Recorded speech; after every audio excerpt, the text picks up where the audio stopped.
سب سے بڑی ضرورت کائنات کی وہ آپس کا اتفاق ہے. کائنات کی سب سے بڑی ضرورت.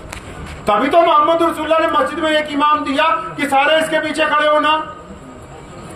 اگر نماز میں امام ایک ہے تو سیاست میں بھی امام ایک ہونا چاہیے, معاشی طور پر بھی امام ایک ہونا چاہیے, محلے میں بھی سربراہ ایک ہونا چاہیے, بڑا بھی ہمارا علاقے میں ایک ہونا چاہیے. کیونکہ نماز ہمیں سکھا رہی ہے کہ اگر امام کی اقتدا نہیں کرو گے, امام سے علیحدہ ہو جاؤ گے تو جواب کا نماز کا ثواب ملنے والا جماعت کا نہیں.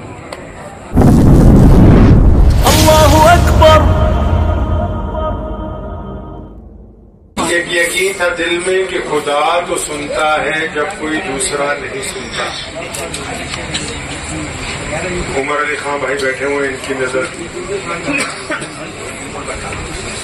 ایک یقین تھا دل میں کہ خدا تو سنتا ہے جب کوئی دوسرا نہیں سنتا. بالآخر مجھ پہ یہ راز کھلا, کیا وہ سنتا ہے کیا نہیں سنتا.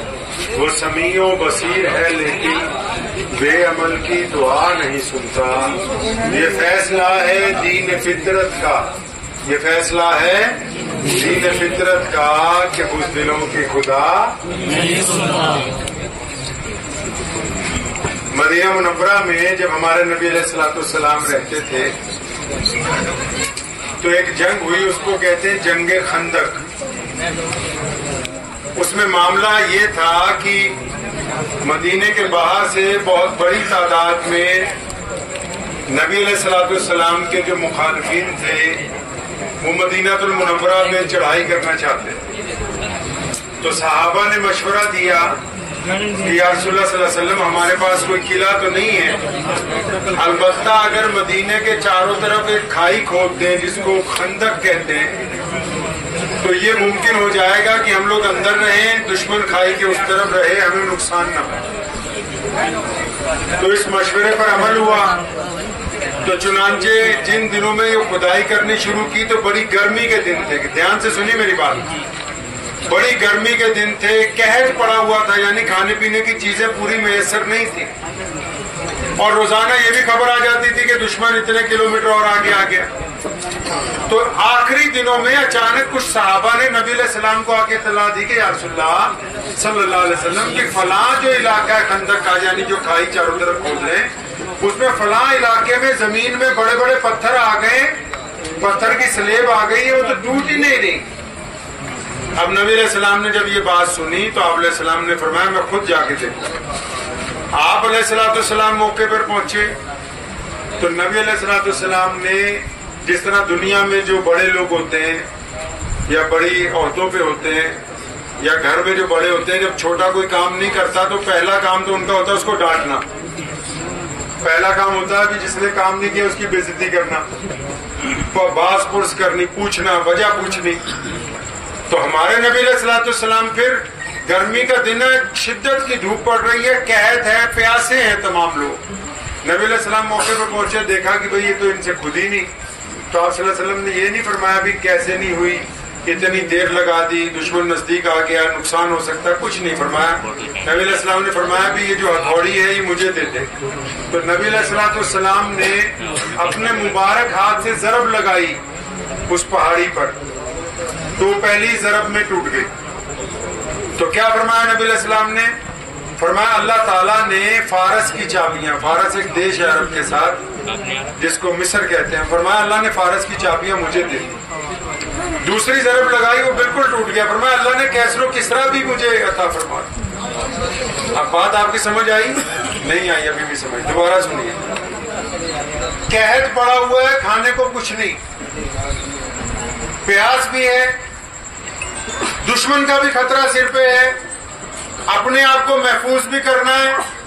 اتنے سخت حالات میں بھی نبی علیہ الصلوۃ والسلام اپنے صحابہ کو یہ نہیں پوچھتے بھی کیوں نہیں ہوا, کیسے نہیں ہوا, ڈانٹتے نہیں ہیں, بلکہ مشکل حالات میں بھی اللہ کے نبی علیہ السلام اپنے لوگوں کو خوشخبری سناتے ہیں, حوصلہ دیتے ہیں.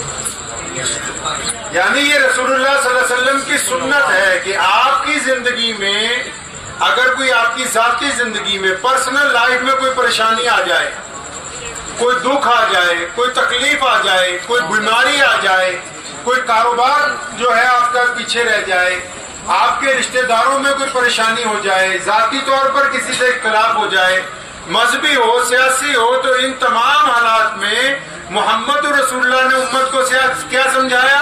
نہ ڈانٹنے کی تلقین دی، نہ ایک دوسرے پر الزام تراشی کی تلقین دی، بلکہ حضور صلی اللہ علیہ وسلم فرماتے کہ آپ ایک دوسرے کو حوصلہ دینے والے۔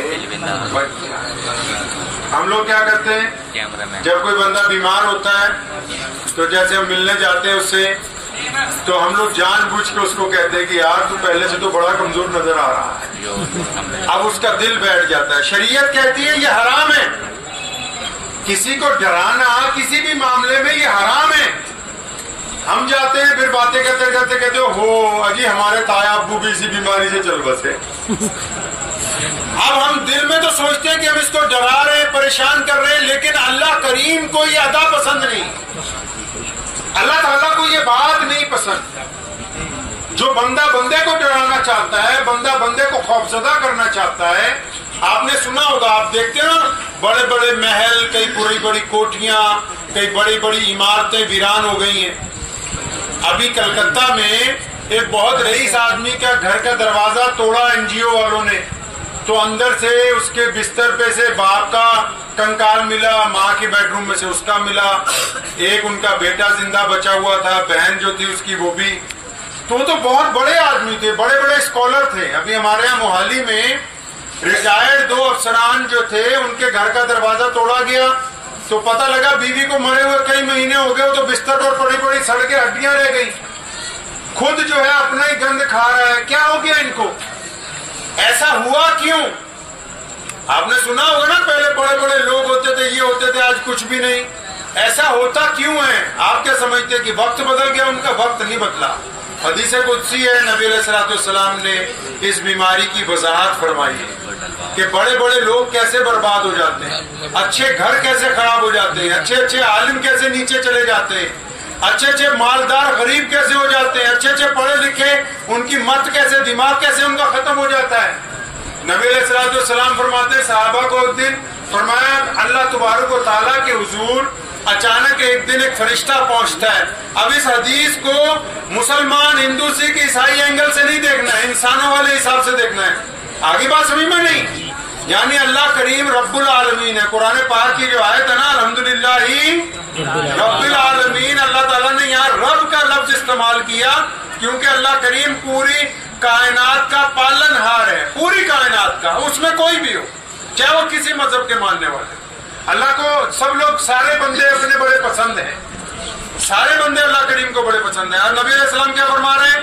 فرما رہے ہیں کہ جب دنیا میں کوئی کمزور آدمی، اس پر کوئی طاقتور آدمی ظلم کرتا ہے، اب طاقتور ضروری تو نہیں کوئی بہت بڑا منتری ہو یا کوئی بہت بڑا، نہیں، ایک بیوی بھی بعض اوقات شوہر پر طاقت حاصل کر لیتی ہے، ایک شوہر بھی کئی بار اپنی بیوی پہ طاقت حاصل کر لیتا ہے، ایک باپ بھی کئی بار بچوں پر ظالم بن جاتا ہے، ایک پردھان بھی کئی بار اپنے ماتحتوں پر ظلم کرنے لگتا ہے۔ اب یہ ضروری نہیں کہ آپ دماغ میں یہ رکھیں کہ اچھا بہت بڑا بندہ، نہیں، ہر وہ آدمی جس کے ماتحت کچھ لوگ ہیں، چاہے وہ ایک آدمی ہے، چاہے اس کی بیوی ہے، چاہے اس کے بچے ہیں، چاہے اس کے ضعیف بوڑھے ماں باپ ہیں، یعنی ہر ایک طاقتور آدمی جس کے نیچے کچھ لوگ ہیں، اب وہ چاہے کسی محکمے میں ہے، چاہے وہ آزاد ہے، چاہے وہ دولت مند ہے، کچھ بھی ہو۔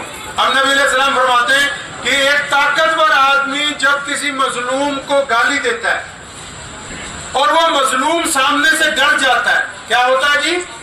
ڈر جاتا ہے، اور اتنا ڈرتا ہے بعض اوقات جو آج کل کے مظلوم ہیں ہمارے، وہ تو بد دعائیں دینے لگتے ہیں، بدتمیزی کرنے لگتے ہیں، گالی گلوچ کرنے لگتے ہیں۔ وہ مظلوم نہیں ہوئے کیونکہ ان کے پاس جواب دینے کی طاقت موجود ہے۔ مظلوم کس کو کہتا ہے اسلام؟ جو آگے بولتا ہی نہیں۔ فرشتے جا کے اللہ تعالیٰ کو کہتے ہیں یا اللہ آپ کا ایک فلاں بندہ اتنا مظلوم ہو گیا، اتنا پریشان، اتنا دکھی کہ جو بندہ اس کو ڈانٹ رہا ہے، اس کے تھپڑ مار رہا ہے، اس پہ ظلم کر رہا ہے، وہ تو اس کے جواب میں اوف بھی نہیں کہتا، یا اللہ چپ ہو گیا بالکل۔ اچھا اللہ تعالیٰ فرماتے چپ بھی ہو گیا، بالکل کچھ نہیں کہہ رہا؟ فرشتے کہتے ہیں ہاں یا اللہ چپ ہو گیا ہے ظالم کے سامنے۔ تو اللہ فرماتے کہ چلو پھر اب یہ جو چپ ہو گیا اس کی طرف سے میں اپنے بندے کی طرف سے بدلا دوں گا۔ اور جب اللہ بدلا لینے پہ آتے ہیں تو اچھے اچھوں کی مت مار دیتے ہیں، اچھے اچھوں کا دماغ ختم ہو جاتا ہے۔ یہ حدیث شریف اس لیے سنائی، صرف یہی نہیں کہ آپ دوسروں کو ظالم کہتے رہو، آپ نہ کسی کے لیے ظالم بن جانا، خود نہ کسی کے اوپر اپنا اختیار غلط استعمال کرنا۔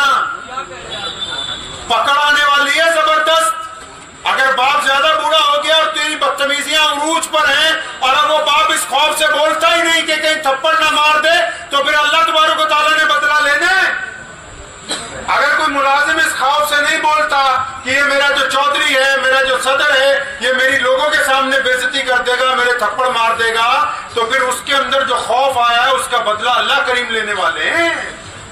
اگر کسی کی بیوی اس پر مسلط ہو گئی ہے، وہ اتنا خوف زدہ ہے کہ چپ ہی ہو گیا، ڈر گیا ہے، تو پھر اس گھر کا اللہ ہی حافظ ہے، کیونکہ اللہ تبارک و تعالیٰ کو اس عورت کی یہ ادا پسند نہیں ہے۔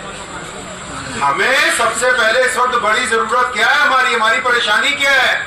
ہم انا پرست ہو گئے، انا پرست ہو گئے، اس کی وجہ سے ہمارے میں بزدلی آ گئی۔ انا پرست کیسے ہو گئے؟ ہم ہر جگہ چاہتے ہیں کہ ہم ہی ہوں۔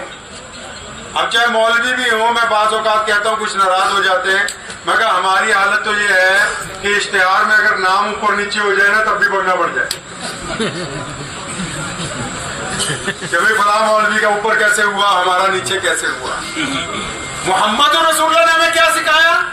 رسول اللہ نے ہمیں اطاعت سکھائی، فرما برداری سکھائی، ایک دوسرے سے محبت کرنی سکھائی، غیروں کا ساتھ دینے کا حکم فرمایا، مظلوم سے محبت دینے کا۔ اب تو ہم خود ہی اس چکر میں پھنس رہے ہیں اور ایک دوسرے کو فون کر کے کہہ رہے ہیں جی تم نے اشتہار پڑھا، وہ تمہارے والے مولوی کا نام تو نیچے چھپ رکھا، تم جلسے میں آؤ گے کہ نہیں آؤ گے؟ یعنی ہم لوگ 24 گھنٹے، قرآن نے کیا کہا؟ وَيْلٌ لِّكُلِّ هُمَزَةٍ لُمَزَةٍ۔ قرآن پڑھتے نا آپ لوگ؟ ارے پڑھتے ہو نہیں بھائی؟ اچھی طرح نہیں پڑھتے تم لوگ۔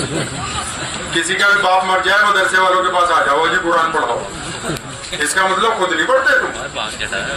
تمہیں پتا بچے بھی تم آ رہی ہیں مدرسے میں، اب جب تم قرآن پڑھنے کے لیے کہتے ہو وہ بھی دیکھتے ہیں بھی قورمہ بکرے کا بنا رہا ہے کہ مرغے کا بنا رہا ہے، پھر اسی حساب سے دعا کرا دے تمہاری۔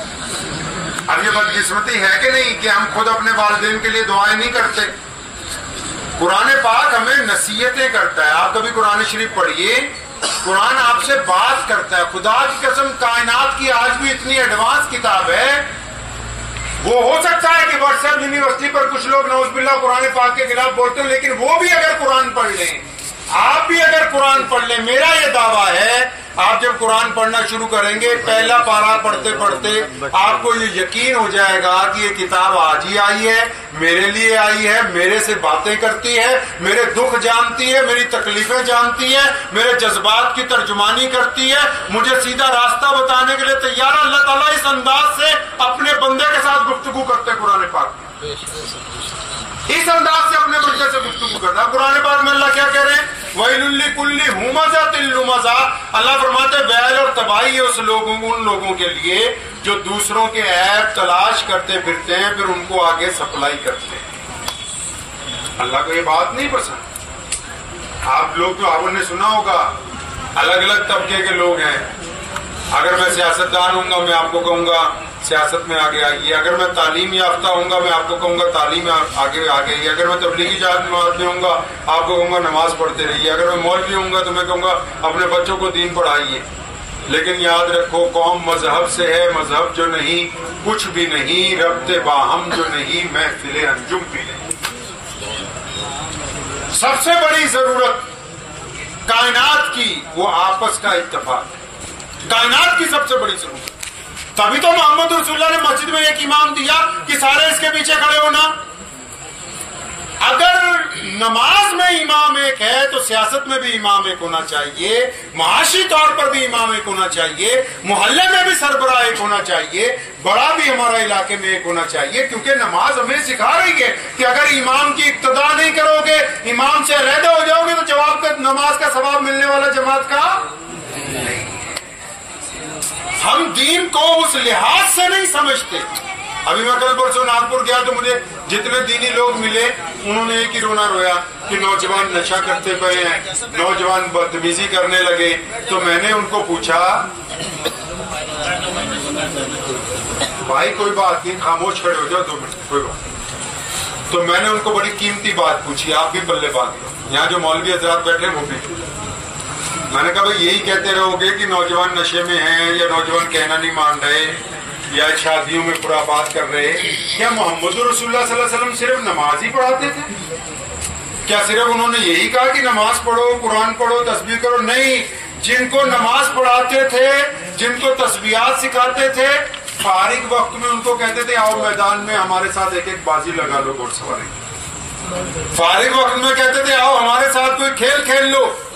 کیا تم نے بھی نوجوانوں کے لیے کوئی کلب بنایا جس میں فٹ بال کھیل سکیں، کوئی کلب بنایا جس میں ورزش کر سکیں، کوئی ایسی جگہ بنائی جس میں آپ ان کو دین کے ساتھ ساتھ دنیاوی طور پر ان کے جسم کی منشیات سے، نشے سے بچانے کی حفاظت کر سکیں؟ کیا ان کے لیے کچھ ایسی کلاسز کا انتظام ہے؟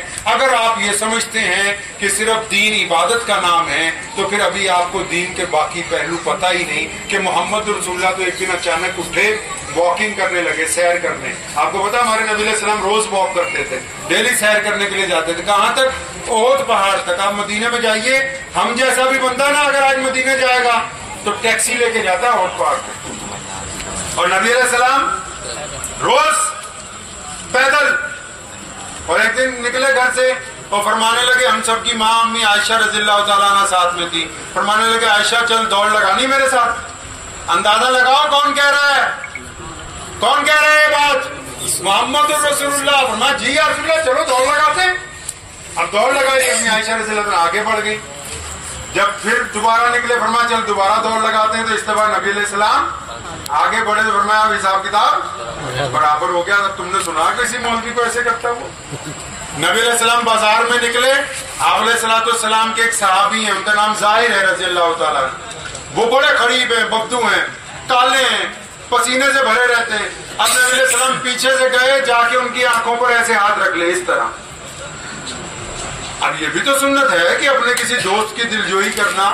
رسول اللہ نے پوچھا ہاں بھائی بتا کہ کون ہوں میں، پیچھے کون کھڑا ہے؟ لوگوں نے پوچھا بتا بھائی کس نے آنکھوں پہ ہاتھ رکھے؟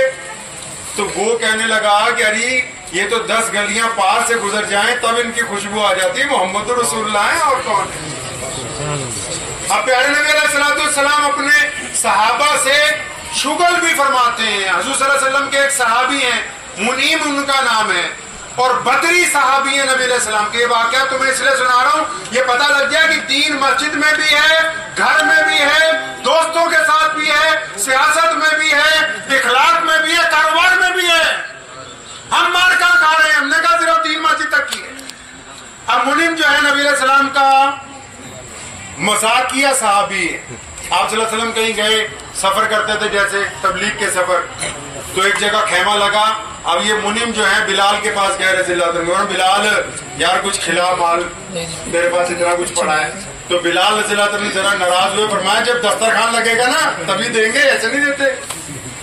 اب انہوں نے کہا بلال دیکھ لے تو مجھے جانتا نہیں ہے، فرمایا تیرے جیسے بہت دیکھ رکھے۔ اب انہوں نے کیا کیا، قریب کے قبیلے میں گئے، کہنے لگے میرے پاس 7 فٹ کا طاقتور غلام ہے تو 10-20 ہزار کا، لیکن ایمرجنسی ہے، میں 500 میں بیچتا ہوں، لینا تمہیں؟ کہوں گا بالکل جی 500 میں کون نہیں لے گا۔ 500 دینار میں حضرت بلال کا سودا کیا، وہاں سے 20 آدمی لائے، ان کو کہا کہ جب اس کو اٹھاؤ گے نا یہ کہے گا میں آزاد ہوں، یقین نہ کر لیو۔ اب وہ آئے، انہوں نے حضرت بلال کو باندھ لیا، رسیوں سے لے گئے۔ حضور صلی اللہ علیہ وسلم سیر کرنے کے وجہ حضرت ابوبکر صدیق صحابہ بھاگے پیچھے، یا رسول اللہ وہ بلال کو اٹھوا دیا منیم نے۔ حضرت صلی اللہ علیہ وسلم نے حضرت ابوبکر کو بھیجا، پیسے دے کے چھڑوا کے لائے۔ اب جب کبھی مسجد نبوی میں نبی علیہ السلام بیٹھے ہوتے، یہ آ جاتے اور بلال تو وہیں آتے تھے۔ آپ صلی اللہ علیہ وسلم کبھی اس کو دیکھ کے زور زور سے مسکراتے، کبھی کہ بھئی یہ وہ ہے جس نے تیری ہیکڑی نکال، یعنی نبی علیہ السلام کے دربار میں سب کے لیے جگہ ہے۔ یہ صحابی ہیں، انہوں نے غلطی کی، شراب پی لی، ایک دفعہ نہیں کئی دفعہ، تو درے لگانے کا اسلام میں حکم تھا۔ اب جب ان کے درے لگائے جا رہے تھے، نبی علیہ السلام مسجد نبی کے صحن میں پریشان ہے، کسی دوسرے صحابی نے ان کو بد دعا دی کہ تیرا بیڑا غرق ہو جائے، تو انہوں نے بد دعا دینے والے کا گریبان پکڑ لیا۔ کس نے؟ محمد رسول اللہ نے۔ فرمایا تو کون ہوتا ہے میرے صحابی کو بد دعا دینے والا؟ ہم کو اس کے عمل سے نفرت ہے، اس کی ذات سے نفرت نہیں ہے۔ آج کل مولوی کیا چاہتے ہیں؟ آج کل بڑے بڑے پروفیسر آپ جاؤ گے یونیورسٹیوں میں، کیا چاہتے ہیں؟ بڑے بڑے جو اسپیکر ہیں جو لوگوں میں تقریریں کرنے جاتے ہیں وہ کیا کہتے ہیں پتا؟ پہلے شرط رکھتے ہیں اچھے لوگ ہونے چاہیے، اچھا مجمع ہونا چاہیے، اچھا ہال ہونا چاہیے، اچھا سسٹم. کیوں؟ وہ اچھوں کو اچھا بنانا چاہتے ہیں. اور یہاں محمد رسول اللہ کیا چاہتے ہیں؟ محمد رسول اللہ چاہتے ہیں کہ میں بروں کے درمیان جاؤں گا تاکہ وہ برے نہیں ہیں، ان کی عادتیں بری ہیں، ہم بروں کو اچھا بنانے کے لیے اس دنیا کے اندر آئے. اچھوں کو اچھا بنانا کوئی کمال کی بات نہیں. آپ بھی تو لوگوں سے نفرت کرنے لگتے ہو، یار فلاں شرابی ہے، فلاں بدماش ہے. ارے نہیں، ان کا عمل خراب ہے. آپ اگر ان کو سماج سے نکال دو گے تو کون ہے جو ان کی مدد کرے گا؟ اپنی ذہنیت کو تبدیل کریں گے انشاءاللہ. چگلی نہیں کرنی. مشکل عمل بتا رہا ہوں کہ تو سہارنپور والوں کے لیے کچھ مشکل بھی ہے اس میں. چگلی نہیں کرنی. دل کو تھوڑا بڑا کرنا ہے. کیا کرنا ہے؟ تھوڑا بڑا. آپ نے سنا ہوگا ہمارے یہاں کئی گپوڑی ہیں، وہ بار بار ایک بات کہتے ہیں، ہر گاؤں میں ہوتے ہیں، شہر میں ہوتے ہیں، مسجدوں میں بھی ہوتے ہیں. پتا کیا کہیں گے عمر بھائی کے پاس آگے؟ اجی آپ کو تو پتا ہی ہے، میں جو کہوں منہ پہ ہی کہہ دوں. ان سے بڑا بدبخت کوئی نہیں ہے، ان سے بڑا بے ایمان کوئی نہیں، ان سے بڑا ظالم کوئی نہیں. اور تو اپنے بھائی کی تھوڑی سی بات دل میں نہیں رکھ سکا. اتنا چھوٹا دل ہے تیرا چڑیا کی طرح کہ تو ذرا سی اپنے بھائی کی کوئی برائی، اس کا کوئی گناہ، اس کی کوئی غلطی، اس کی کوئی کوتاہی، اپنے رشتہ داروں کی کوتاہی، اپنے یار دوستوں کی کوئی کوتاہی، اس کو اپنے دل میں ہی نہیں رکھ سکا تاکہ تو آج اس کو دل میں چھپاتا، کل قیامت والے دن اللہ تیرے گناہوں پر پردہ ڈال دیتے اور پھر پوچھتے ہاں فلاں فلاں گناہ کیے تھے، ہم نے تجھ پہ پردہ ڈال دیا. کیوں؟ تاکہ تو دنیا میں اپنے دوستوں کے، اپنے بھائیوں کے گناہوں پر پردہ ڈال دے. اور یہ جو سچ بولنے والا ہے نا، یہ سچ نہیں بولتا. کیوں؟ کیونکہ اگر یہ سچ بولتا تو پہلے آپ کو یہ بتاتا کہ جی میں تو خود ٹھگ ہوں، پھر یہ خود بتاتا کہ میں فلاں کی بیٹی سے زنا کا ارادہ رکھتا ہوں، یہ خود بتاتا کہ میں نے فلاں فلاں سن میں چوری کی تھی، یہ خود بتاتا کہ میں نے فلاں فلاں جگہ منہ کالا کر رکھا. یہ اپنی کوتاہیاں تو بتاتا ہی نہیں، یہ دوسروں کی برائیاں بتاتا ہے. اس کا مطلب یہ بے ایمان ہے، بہتان لگانے والا ہے. اللہ کو توڑنے والے لوگ پسند نہیں. اللہ فرماتے ہیں یہ دنیا میرا کنبہ ہے، کائنات اللہ کی فیملی ہے. یہ اللہ کو تو وہ بندہ ہی پسند نہیں جو اللہ کے کنبے کے خلاف بولتا ہو، اللہ کے بندوں کے خلاف بولتا ہو. بندے چاہے کسی بھی مذہب کے ہوں، جب جو آپ کے ساتھ تعلق رکھتے ہیں ان کے ساتھ تو آپ کا معاملہ اچھا ہونا چاہیے. کریں گے نا انشاءاللہ. آپ یہاں رہتے ہیں نا، غیر مسلم بھی یہاں رہتے ہیں، لیکن اب ایک بات نوٹ کر لو دل کی تختی پہ، آپ کا کیا کردار ایسا ہے کہ آپ کو دیکھ کے کوئی غیر مسلم بھائی یہ کہتا ہے کہ مسلمان اچھے ہوتے ہیں؟ اپنی فوٹو لگا کے رات کو موبائل پہ اچھی طرح دیکھنی ہے کہ اس فوٹو کو کوئی غیر بھائی بے ایمان تو نہیں بتاتا، ٹھگ تو نہیں بتاتا، عیاش تو نہیں بتاتا، شرابی تو نہیں بتاتا. اگر آپ نے ایسی تصویر اپنی بنا رکھی ہے تو آپ نے اپنی نہیں بنائی، مسلمانوں کی تصویر خراب کر رکھی ہے. اس تصویر کو درست کرنا کس کا کام ہے؟ آپ کا. تو ایک دوسرے پہ تنقید نہیں کرنی، ٹھیک ہے انشاءاللہ. ایک دوسرے پر تنقید نہیں کرنی اور اپنے آپ کو اچھا بنانے کی کوشش کرنی. کریں گے انشاءاللہ. اپنے ماں باپ کا احترام، بھائی بہنوں کا احترام، پڑوسی چاہے کوئی بھی ہو، پڑوسی کوئی بھی ہو، کسی رنگ کا، کسی نسل کا، کسی مذہب کا، محمد رسول اللہ چاہتے کہ آپ اپنے پڑوسیوں کے ساتھ بھائیوں کی طرح رہنے. کریں گے کام انشاءاللہ. مجھے امید ہے کہ آپ کو یہ ویڈیو پسند آئی ہوگی. اگر پسند آئی ہو تو یہ آپ اپنے دوستوں کے ساتھ شیئر کریں اور اس چینل کو سبسکرائب ضرور کریں.